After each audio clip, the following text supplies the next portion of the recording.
Yo procuro desde esta sección utilizar un lenguaje lo más castellano posible, pero bueno, no siempre es viable eso. Así es que damos lugar a la presentación a cargo del excelentísimo señor don José Chamizo y de la Rubia. Muy bien, muchísimas gracias al Ateneo por estar aquí una vez más y especialmente a su delegado, diputado, ateneísta de cultura, ¿no? De literatura. Efectivamente. Uno de los grandes misterios del siglo XIX fue el de la desaparición de la tripulación y el pasaje del Mary Celeste, un bergantín estadounidense que fue localizado en aguas del Atlántico como si fuera un pez a la deriva a la altura de las Azores cuando finalizaba el año 1872. Cuando abordaron el buque todo era normal a bordo, salvo que no hubiera nadie ni en la cubierta, ni en los camarotes, ni en las sentinas. Todos se habían esfumado sin dejar rastro y nadie ha desvelado ese enigma que sigue yendo de boca en boca en todas las tabernas marítimas que se precian. Lo cierto es que la nave fue traída hasta Gibraltar a fin de dirimir el litigio de a quién correspondía la propiedad de la misma. Y dicha circunstancia ha inspirado ya algunos relatos que tienen por escenario la bahía del Campo de Gibraltar, como uno de los que incluye Juan José Tegui en su libro Main Street, o una novela corta de Sam Benedict bajo el título Sherlock Holmes en Gibraltar, que hace viajar hasta la roca al célebre detective victoriano. Esa es la anécdota que recrea José Antonio Ortega para dar contenido a El Reino de la Sirena, una obra impresa por Ediciones Atlantis que propone una solución mágica para esa intriga. Se trata, según palabras de su propio autor, de poner de relieve la importancia que lo misterioso, lo mágico, lo sobrenatural, lo ignoto tiene en la existencia humana. Que lo que nos mueve es el anhelo de verdad, no la verdad en sí misma, y que ese anhelo de verdad constituye quizá la clave de este juego, diríase que combinación de parchís y trivial llamado vida en el que nos hallamos inmersos. Durante su presentación en el pueblo de los dos, los barrios, Ortega citó una frase elocuente de André Gide, autor francés Nobel de Literatura del 47. Cree a aquellos que buscan la verdad, duda de los que la han encontrado. No se trata, no teman, de una de esas novelas históricas al uso que tanto gusta en estos tiempos donde hay más olvido histórico y curioso.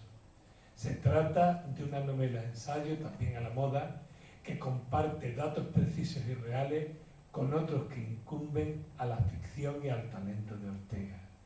Cierto es que para conocer mejor algunos detalles de la trama, su autor confiesa que no solo visitó archivos virtuales o físicos, sino que se desplazó incluso hasta las Azores y sus islas de San Miguel y de Santa María, aunque la verdadera geografía de esta obra es la de la imaginación, un territorio más próximo al realismo mágico que al realismo propiamente dicho, y en cualquier caso una oportuna patria para la sirena, un mito en vías de extinción, por lo que no resulta extraño que el autor haya elegido para presentar aquí esta novela la fecha del 5 de junio, Día Mundial del Medio Ambiente. Ortega nos presenta dos personajes principales, el desaparecido capitán del navío, Benjamin Spooner Bridge, y Antonio Jonás de Moura. Nathan Bridge, el nieto del comandante, relata los hechos mucho tiempo después de la pericia que aquí se refiere, como si se tratara de un nuevo Jim Hawking en pos de la isla del tesoro.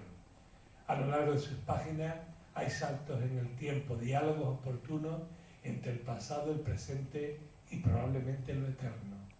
También viajamos de la Atlántida a un enclave que quizás pudiera ser el Triángulo de las Bermudas, que no se menciona expresamente, pero algunos siguen relacionando con la desaparición de otras embarcaciones como el HMS Atlanta o aeronaves como el Star Tiger, desaparecidos respectivamente en 1880 y en 1948.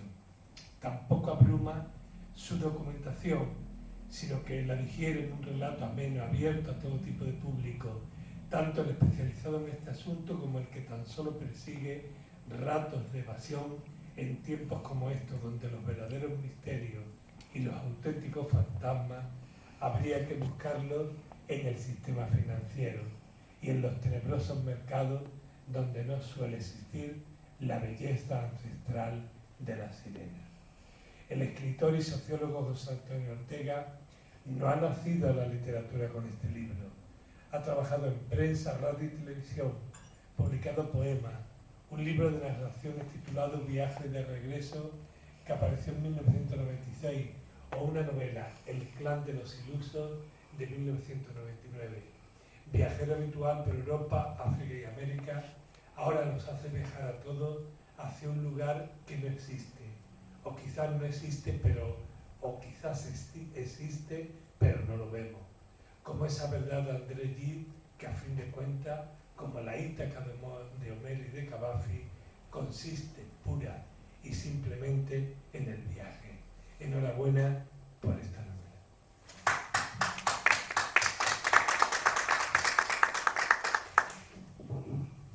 Muchas gracias a don José Chamizo.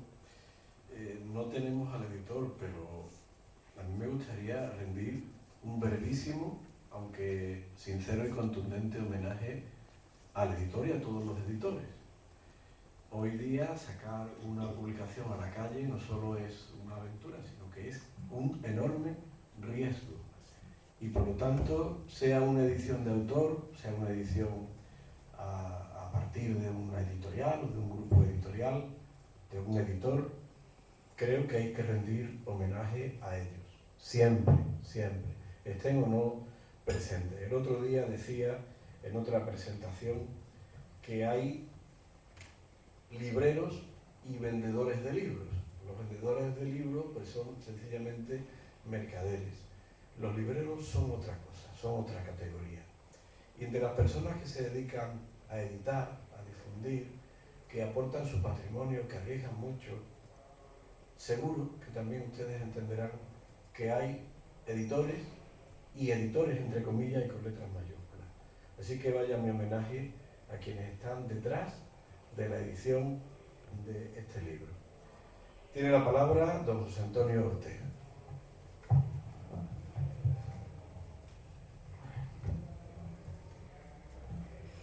Bueno, yo empiezo expresando mi agradecimiento al presidente de la sección de literatura de este Ateneo, don José Domínguez León, y a mi izquierda, y al personal de esta entidad por haber hecho posible que este acto se celebre. Como no, al excelentísimo defensor del pueblo andaluz, don José Chamizo de la Rubia, por prestarse amablemente a participar y por las palabras que acaba de dedicarme. Tengo que decir que se puso a mi disposición para este evento en cuanto se lo propuse. Y a ese detalle, por su parte, le doy aún más valor, sabiendo como sé de lo apretado de su agenda y de las muchas ocupaciones de un cargo como el suyo, que seguro se han debido multiplicar en estos tiempos malos que corren. No hace falta que os diga la admiración que siento hacia la persona de Pepe Chamizo. Para nosotros los barreños, bueno, para los campos gibraltareños, el cura Pepe Chamizo, un paisaje ilustre del que cuando se presenta la ocasión incluso presumimos, ¿no? Todavía recuerdo, antes se lo comentaba, recuerdo el acto de su ordenación sacerdotal que se llevó a cabo en el templo parroquial de San Isidro Labrador, allá en Los Barrios, del que asistí cuando yo no era más que un crío. Soy un poquito más joven que él, me estoy dando años. Debió ser por los 70, ¿no? Finales de los 70, 78. Tú me diste el 64, o sea, que un chiquillo. El único acto de ordenación sacerdotal al que asistí, por cierto, ¿no? Su trayectoria personal y vital y su compromiso social con aquellos que más lo necesitan son motivos más que sobrados para que se comprenda el respeto que Pepe inspira y que yo le profeso. Pero también hay otra faceta suya, quizá ahora menos conocida, por la que Pepe ha sido y sigue siendo para mí un referente, su actividad literaria, especialmente en los campos del teatro y la poesía, en la que quizá ahora no se esté prodigando, la verdad que no sé, porque su trabajo no se lo permita.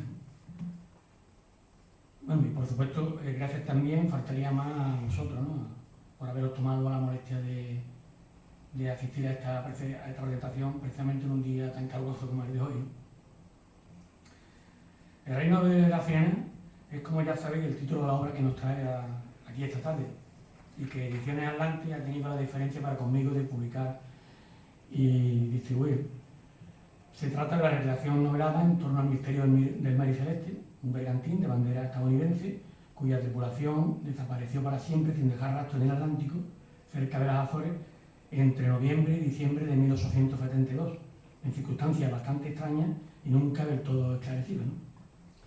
Un caso que pasaría a convertirse en uno de esos grandes enigmas relacionados con el mar y la navegación marítima no resueltos, y que ha inspirado, como ningún otro, la imaginación de cineastas y escritores.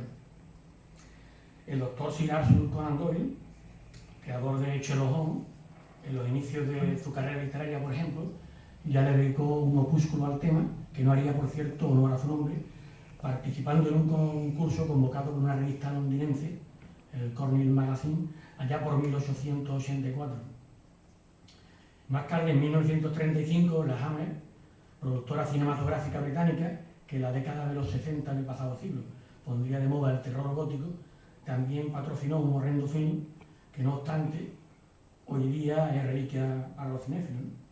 Ahí tengo yo una copia, en un DVD, después la muestro.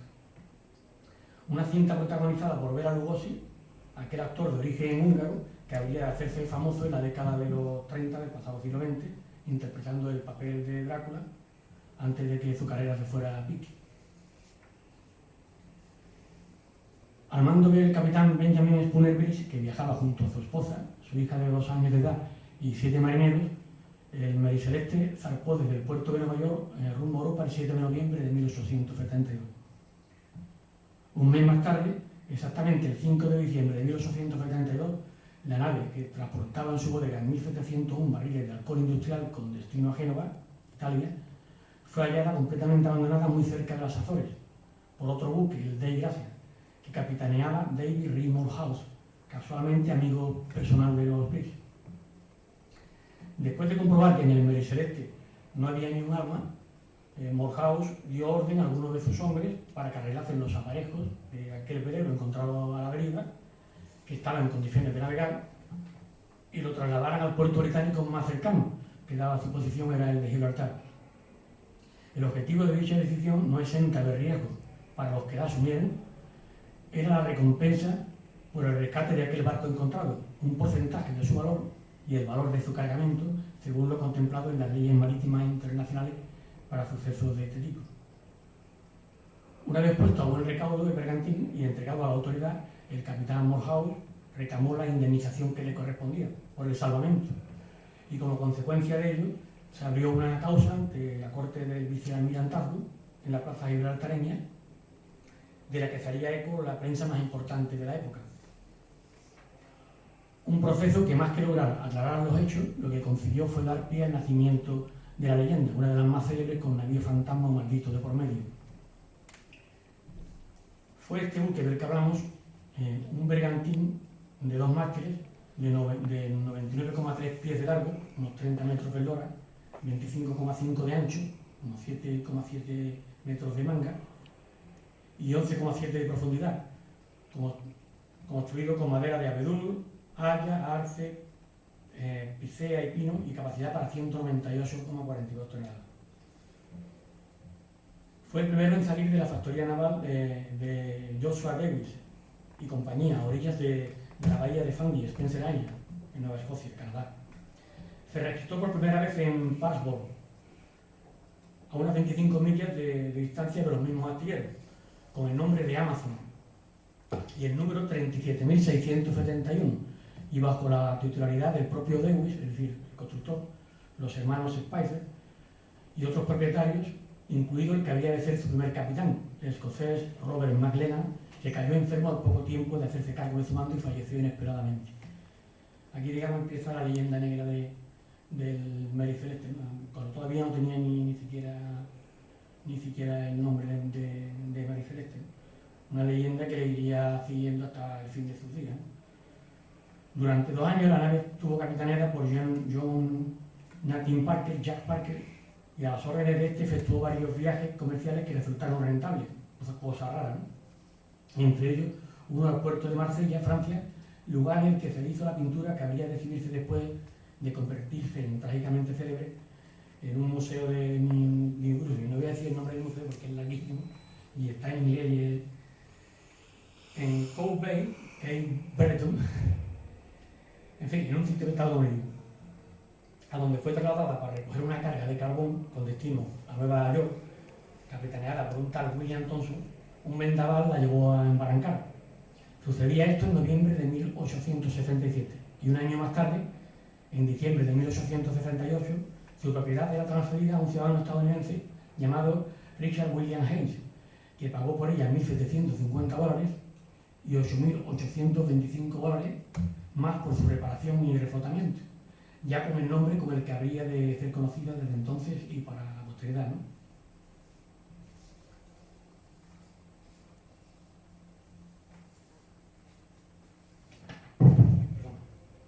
Me voy a saltar un pequeño...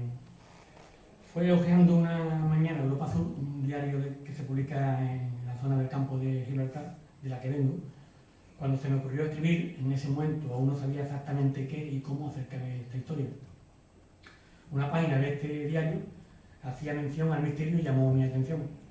El texto periodístico del que hablo consistía en una breve referencia llena de lugares comunes y poco más, pero desde luego bastó para que me interesara por el tema y quisiera saber algo más en torno al mismo.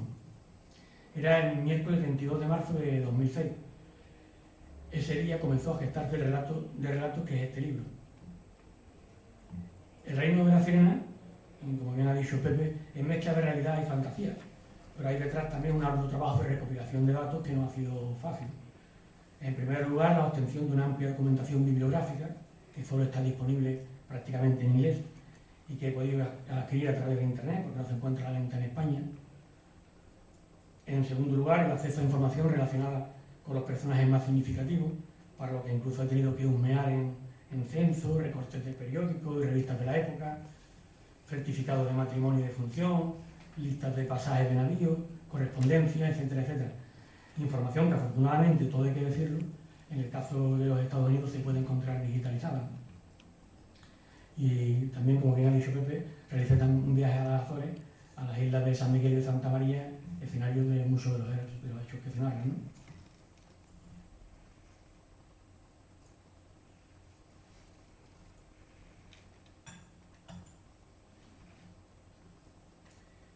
Dos son los principales protagonistas: Nathan Briggs, nieto del ya referido capitán Benjamin Spooner Briggs, y Antonio Jonás de Moura, un supuesto pariente desconocido tanto del uno como del otro, que rompen escena.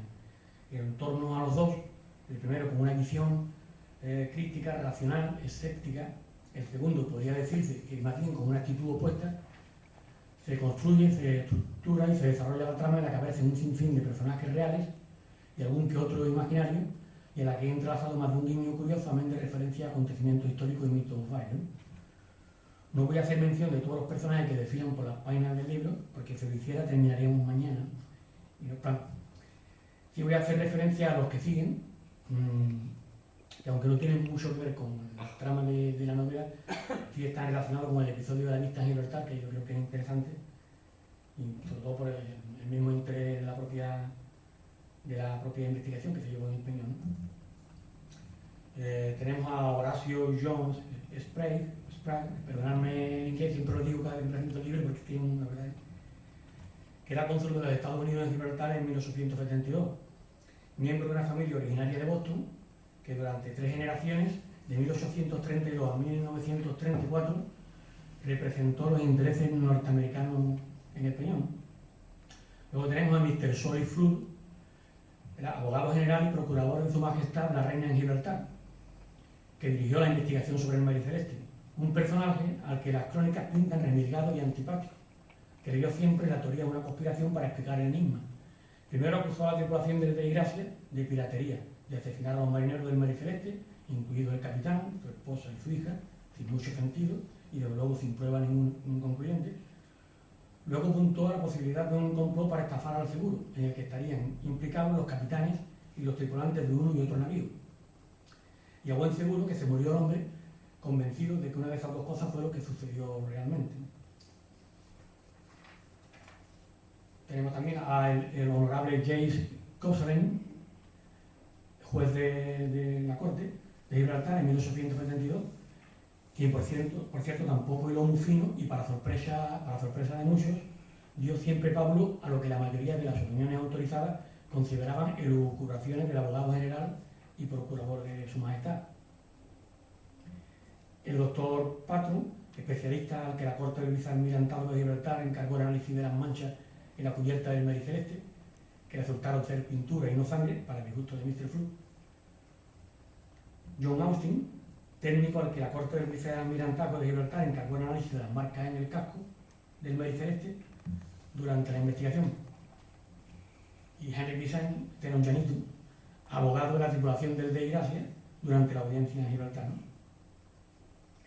Además de las teorías conspiratorias de Mr. Sol y Flood, se fueron planteando otras para explicar el misterio. La posibilidad de un motín de los propios marineros del Mary Celeste, la de un abordaje pirata, el ataque de un kraken o pulpo gigante, también hay quien pensó en tiburones, la de una pequeña explosión en la bodega y un escape de gas, emanaciones del alcohol etílico. No sería la primera vez que ocurre en alta mar en un barco cargado de alcohol etílico. Un iceberg. Y bueno, ya en el siglo XX nos faltó quien hasta metió de por medio a los platillos volantes y a los extraterrestres, o a los descendientes de los atlantes, ya saben, los habitantes de la perdida Atlántida. La explicación más razonable era propuesta por Charles Edey Fay, autor de la obra más rigurosa y documentada que se haya escrito sobre el tema. Coincide con la que ya planteara Oliver Cobb, primo del capitán Benjamin Spooner Reed, que era la siguiente, ¿no? Que el Mary Celeste debió ser abandonado en un momento de pánico incontrolado y que su tripulación pudo hundirse después en el Chinchorro del bote de salvavidas, en el que trató de ponerse a salvo al no lograr alcanzar tierra, pero sin aclarar cuál pudo ser la causa del abandono. La teoría se sustenta en las declaraciones ante la Corte de Gibraltar de los marineros del Dei Gracia y evidencias dadas a conocer por esto en el momento del hallazgo, que parecían indicar una huida precipitada de la tripulación del Mary Celeste. Es probable que ante la amenaza que podría suponer un escape de gases, es verdad que varios barriles se encontraron rotos y vacíos, de los 1701 creo que fueron 9, y ante el temor a una explosión, el capitán Brice ordenara el abandono preventivo de la nave, pensando especialmente en la vida de su esposa y de su hija, ¿no? Con la idea de volver a bordo si el peligro se disipaba. Y creen que para esto utilizaron una grisa es un cabo, una cuerda gorda con la que amarraron el bote salvavidas a la popa del barco, la misma grisa que los tripulantes del Dei Gracia, por cierto, encontraron partida y colgando en la popa, ¿no? Cuando te encontraron, me explico un poco esto, ¿no? El Dei Gracia va por alta mar, el Dei Gracia salió de Nueva York 15 días después que el Mary Celeste, ¿no? Resulta que los capitanes eran amigos, además amigos íntimos, por ahí, de ahí vienen todas las sospechas de si hubo un complot o no hubo. La noche antes de salir el Mary Celeste de Nueva York, los dos capitanes incluso cenaron juntos. Eran amigos, cenaron juntos, y el día siguiente salió uno para Génova y luego salió el Dei Gracia, que también venía a Europa, también iba al Mediterráneo. Luego ocurre que el Dei Gracia, entre el día 5 de diciembre, se encuentra en su camino al Mary Celeste completamente abandonado. Se acercan, le hacen señales de que no responde nadie, entonces el capitán del Dei Gracia lo que hace es decirle a 3 de sus tripulantes que vayan a bordo del barco y lo inspeccionen y vean qué es lo que ha pasado. Esta gente se va, abordan el Mary Celeste, miran, no encuentran a nadie, y entonces ellos toman la decisión de llevar el barco a puerto, una decisión que yo, como decía antes, arriesgada. ¿Por qué? Porque el Dei Gracia llevaba 5 o 6 tripulantes, no hablo de memoria ahora, y tenía que dividir su tripulación para llevar el otro barco a puerto también, ¿no? Es un riesgo, si vas con un barco con 5 o 6 personas, pues te quedas con la mitad de la tripulación, en una situación límite, pues... Pero en fin, ellos asumieron ese riesgo, ellos lo discutieron y lo asumieron porque había, digamos, una recompensa, que no es que fuera el oro ni el moro, pero bueno, era una recompensa que podía ser interesante, entonces pues, lo llevan a Gibraltar, ¿no? Tanto Cobb, el primo del capitán Benjamin del que hablaba antes, como Eddie, que era amigo además de la familia, el autor del libro este que comentaba, piensan que al partirse el cabo, el bote salvavidas, el Yorro, con los 10 tripulantes del Mary Celeste, quedó a merced del océano y tuvo que ser en algún momento engullido por la agua, ¿no? Imaginar un bote con 10 personas a bordo en medio del Atlántico, ¿no? En alta mar completamente. Aunque viniera una ola un poquito, unos metros de alto, bueno, podía ocurrir. Tuvo que ser una situación, vamos, dramática, ¿no? Trágica. No muy diferente a la que, esta teoría no es muy diferente a la que propuso ante la corte del vicealmirantazgo Oliver de Bob, el primer oficial del de Gracia, que fue uno de los dos marineros que abordaron el Mary Celeste. Fueron 3, uno se quedó en el bote y otros 2 subieron para inspeccionarlo. Oliver de Bob era el primer oficial del de Gracia y fue a ver el Mary Celeste, a inspeccionarlo. Y esto, claro, aplicando el sentido común, pues ahí ante el juez en la corte de ese almirantazgo, pues afirmó pues, lo mismo, ¿no? Estaba convencido, claro, y obviamente, claro, si no había nadie, que el barco había sido abandonado, tampoco había que hacer un lince, ¿no? ¿Y que por qué había sido abandonado? Porque en algún momento se pensó que el barco se iba a pique. Era lo más lógico. La prueba clara para inclinarse por esta explicación, en la que se basaría de Bob, estaba en el hecho de que la barra de sondeo fue hallada tirada sobre la cubierta como si hubiera sido usada. Aunque lo cierto es que cuando el bergantín fue encontrado, el agua acumulada en la centina no superaba el metro de altura, cosa que comprobó el propio primer oficial del de Gracia, nada más subir a bordo y toparse con la barra. Cabe la posibilidad de que sí hubiera subido ese nivel días antes, como consecuencia tal vez de un fallo momentáneo en las bombas, y esto provocara la comprensible alarma. Es decir, este hombre llega a empezar a mirar una cosa y otra, se encuentra la barra de sondeo, es que es evidente que la han utilizado. Se la han utilizado porque ha habido un peligro de que el barco, se deduce que había un peligro de que el barco estuviera en peligro de hundirse, ¿no? Hay que decir que con el paso de los años, como consecuencia de la repercusión mediática que tuvo el caso del Mary Celeste, se iría viendo contaminado por la difusión de exageraciones, inexactitudes, cuando no falsas verdades, como suele pasar con todos los mitos, ¿no? Se ha contado, por ejemplo, que la nave estaba prácticamente intacta cuando fue hallada, y no es cierto. El velamen, el cordaje, los aparejos habían sufrido desperfectos. También se ha contado que había tazas de té recién servidas y aún humeantes en la cocina. Tampoco es verdad, ¿no? Y ya la patraña más grande que se ha contado siempre en algunos sitios sobre el tema del Mary Celeste es que el bote salvavidas estaba en el barco. Claro, si el bote salvavidas en el barco, estaba en el barco, ¿dónde están esta gente, ¿no? ¿Cómo se han ido del barco? Es mentira, ¿no? El bote no estaba en el barco. Es más, los aparejos por donde el bote fletado al mar por la borda estaban colgando, es decir, que el bote salvavidas se había izado y se había lanzado al mar, ¿no? Voy a enseñaros un poquillo el montaje de diapositiva que tengo. También, bueno, una cosa que tenía que apuntar, en 1873, todavía se estaba celebrando, digamos, estaba ya terminando la investigación de Gibraltar, apareció en el Daily Guardian, que era un diario de Liverpool, una noticia diciendo que en el norte de España, en la costa de Asturias, había aparecido 2 balsas con unos tripulantes muertos, o sea, con unos náufragos muertos y una bandera de los Estados Unidos. Sin embargo, esta información tampoco nunca fue contrastada, ¿no? Que es probable incluso que fuera hasta falsa, ¿no? Bueno, esta es la portada del libro, este es el capitán, ¿no? El Benjamin Exponerry, ¿no? Este es el capitán, bueno, de joven, ¿no? Aquí tenemos a Sarah Elizabeth Briggs, la esposa del capitán, con su hijo, el pequeño Arthur. Arthur tenían 2 niños, tenía un niño que era mayorcito, que era este, que de 7 años, y la niña de 2 años. Se llevaron a la niña en el barco, el niño lo dejaron en Nueva York con la abuela, ¿no?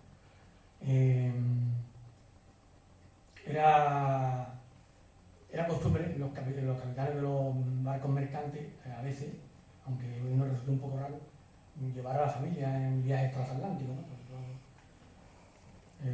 Y entonces pues la llevaban a veces, ¿no? Esta es la pequeña, Sofía Matilde Brice, la hija del capitán. Este es el primer oficial del Mary Celeste. Este es de David Reed Morehouse, que era el capitán de Gracia, el barco que se topó en alta mar con el Mary Celeste. Este es Oliver de Boer, que es el primer oficial de Gracia, del que os hablaba, que fue uno de los dos marineros que abordaron el Mary Celeste, por orden del capitán, aquella mañana del 5 de diciembre. Esta es la casa familiar de los Brice en Merriam. En la casa que compraron vivía toda la familia, vivía el padre, o sea, el abuelo, vivían. Luego, después del incidente la vendieron en la casa y se fueron a vivir a New Bedford, muy cerca también, allí que era el puerto, en el siglo XIX era el puerto ballenero más importante de la costa atlántica. Y allí, por ejemplo, vivió un tiempo Herman Melville, el autor de Moby Dick, ¿no? Este es el Mary Celeste, pero cuando todavía no era Mary Celeste, cuando era Amazon, se llamaba Amazon, en noviembre de 1871, una pintura. Este documento, este es el documento, el primer documento del barco, ¿no? Con su numeración, cuando todavía se llamaba Amazon, el registro, ¿no? Del barco. Este es un cuadro sacado del Mary Celeste, no tiene tampoco mucho. Este es un cuadro de Gracia, pintura. Este es un documento del seguro del Bay Gracia, la Mutual, la Atlantic Mutual. Y este es otro documento de la misma compañía, pero del Mary Celeste, ¿no? Este documento es del primer registro del barco en los Estados Unidos el 31 de diciembre de 1868. Ya es con el nombre del Mary Celeste. Y esta es la lista de los marineros que componían la tripulación del Mary Celeste, a cuyo mando estaba Benjamin Spooner Brice, ¿no? Teníamos a Albert Richardson, que era el primer oficial, luego Andrew Eugene, que era de origen danés, la mayoría estaba Edward William Hare, cocinero, luego estaban los hermanos Lorenzen, que eran marineros, que eran recién llegados, eran inmigrantes alemanes recién llegados a Estados Unidos. Martin, que también era alemán, y Gutzschaft, que tiene un nombrecito, también eran alemanes, la mayoría eran alemanes, ¿no? Bueno, aparte van la esposa y la hija. Estas son las actas de la oficina de la aduana de Nueva York con el registro del Mary Celeste y su tripulación para aquel trágico viaje del otoño de 1872. Probablemente la tramitación de esta documentación a solicitud de Brice fuera llevada a cabo por Herman Melville, que os comentaba antes, el autor de Moby Dick, porque por aquel entonces era funcionario de la oficina, ¿no? De la aduana. Estos son documentos que he metido así. Esta es la lista de la tripulación del buque Asia, en el que llegó a Nueva York en 1872 uno de los que luego serían tripulantes del Mary Celeste, ¿no? Era la época en que llegaban muchos barcos transatlánticos de Europa a América con inmigrantes, sobre todo polacos y alemanes, italianos, y no es de extrañar, ¿no?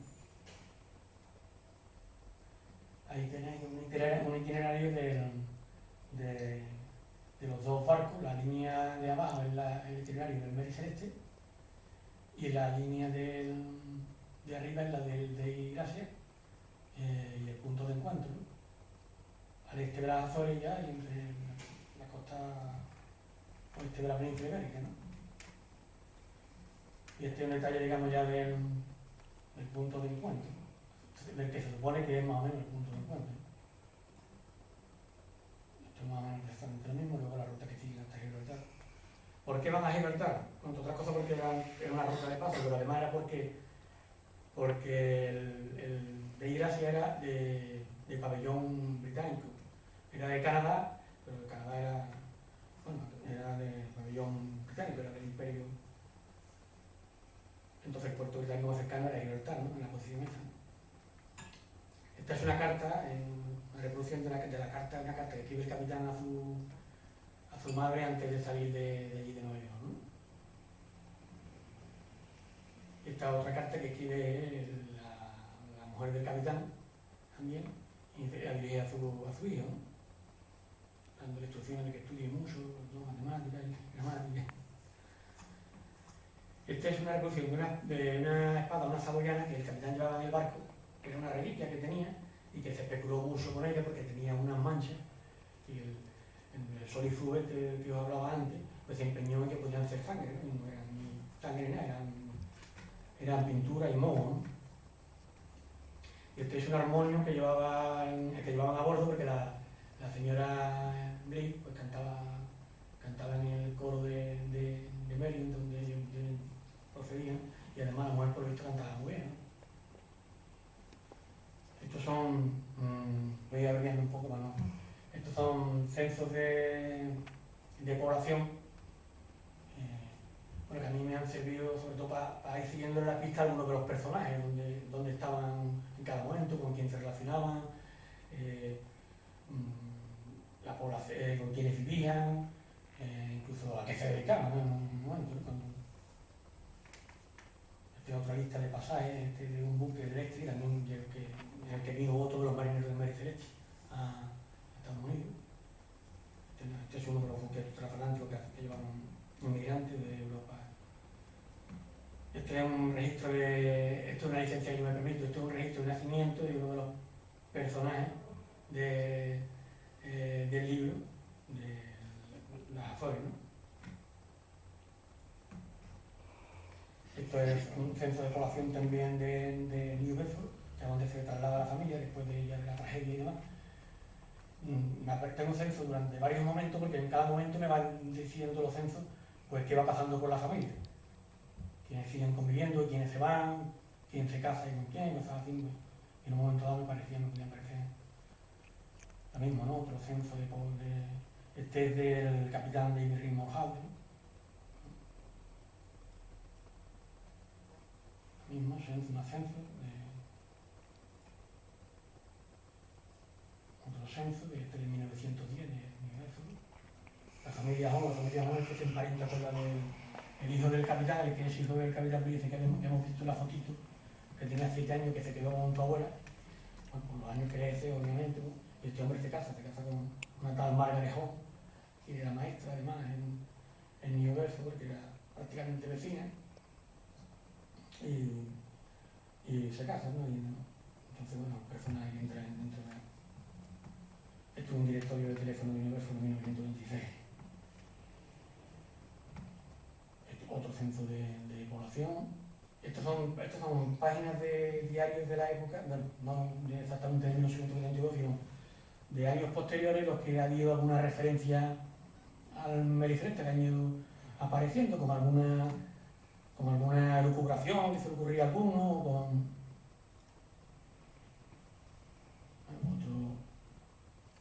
otro diario, este es de 1914, este es de 1921, y este otro también de Wisconsin, otra. Este recorte del que hablaba antes de Europa Azul. Esto es una relación de los diferentes registros del Mary Celeste con sus correspondientes propietarios, ¿no? Después de llamarse Mary Celeste, el propietario lo vendió y se fue vendiendo porque al final el barco nadie lo quería, ¿no? Llevaba 6 veces, digamos, casi de la maldición, ¿no? Y no. Esto es una vista de las Azores, en la actualidad. Esta foto la hice yo. También, de una zona que es la zona más oriental de la isla de Santa María, que es el punto más cercano donde se supone que se pudo producir el hecho de abandono, que provocó el abandono del barco, ¿no?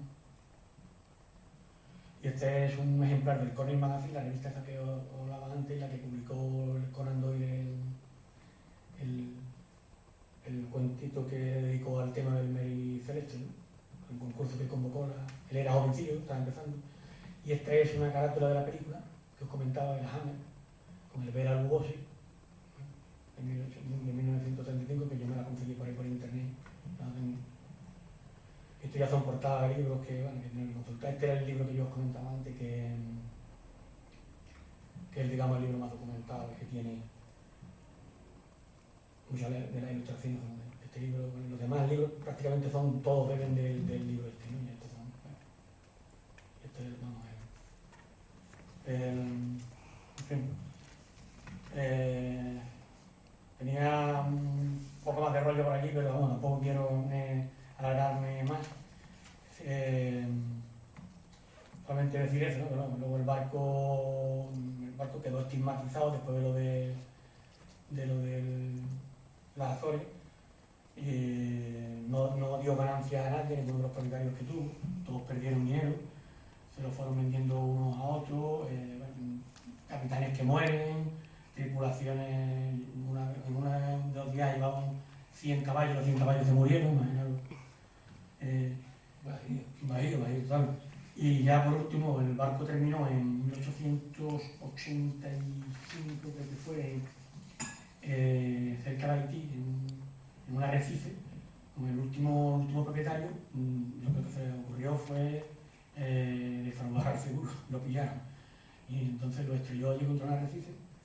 Y allí se quedó para los restos del Mary Celeste hasta el año 2000 y algo, en el que se hizo, bueno, sigue allí, pero en 2000 y algo se hizo una expedición, los americanos hicieron una expedición y efectivamente lo encontraron allí hundido cerca de la costa de Haití. A este hombre lo pillaron porque, con el fraude del seguro. Y nada más, pues bueno, solamente decir eso, que lo que comentaba desde antes, ¿no? Que el libro no es una recreación real de la historia, ni mucho menos, ¿no? Que es parte de verdad y parte de fantasía, y que bueno, que es lo que se quiere resaltar sobre todo es el misterio, es una reivindicación del misterio por el misterio, igual que reivindicamos el arte por el arte, pues el misterio por el misterio, ¿no? Al fin de cuentas, la vida, que sería la vida sin misterio, el día que descubramos todos los misterios, ¿qué hacemos aquí ya? Se nos acabaría, digamos, el cuento, lo que yo pienso muchas veces, ¿no? Que necesitamos el misterio para vivir, ¿no? Para que la vida tenga algo de interés, ¿no? Y nada más, eso. Espero que lo que os he contado os haya prestado un interés por el libro, y espero que, bueno, el libro, pues, al menos, si lo leéis, porque os resulte entretenido y provechoso. Y nada. Es costumbre de esta sección de literatura, de esta presidencia, devolver la palabra siempre a los asistentes por si tienen o quieren realizar alguna pregunta, alguna sugerencia. No quiero emplear la palabra interpelar, porque está compleja dadas las circunstancias, pero tienen ustedes aquí al autor y pueden, si lo desean, realizar cualquier tipo de preguntas, si él está dispuesto a responderlas, claro, por supuesto. Yo le doy las gracias, ya que estamos poco, podemos hablar casi familiarmente. Pues que como hablábamos del misterio, cuando pasa algo así, que hoy además está estrenando una ópera y todo eso, hace calor, pero no tanto como para no estar aquí porque ha levantado el aire. Pero a veces pasa con mucha frecuencia. Y yo he visto, además de a usted, a grandes personajes aquí con 7 personas. Entre ellas. Ya me llevo ese consuelo, porque... no, esto es No, fuerte. la cultura no mueve más, la cultura no. El misterio, pues yo le agradezco mucho que se haya molestado en haber sido extensivo, en haber como si estuviese el salón lleno, dado que estamos 3 personas solo, y la verdad es que le agradezco la deferencia que ha tenido para los pocos que estamos. Y hablando del misterio, pues también se puede imaginar que está todo lleno, que en lugar de 3 aplausos hay 18 millones, y por imaginación, igual el libro, y se ha de ver, tiene mejor acogida que otro al que asistan 300 personas y 10 o 12 o 15 de ti. Por eso no se preocupe, que esto es muy regular. Que no solamente es una cosilla, que yo me he preparado un rollazo aquí, pero... Bueno, eso siempre se agradece, pero no lo sorteé. No, pero, ¿sabes? Porque estuve en una conferencia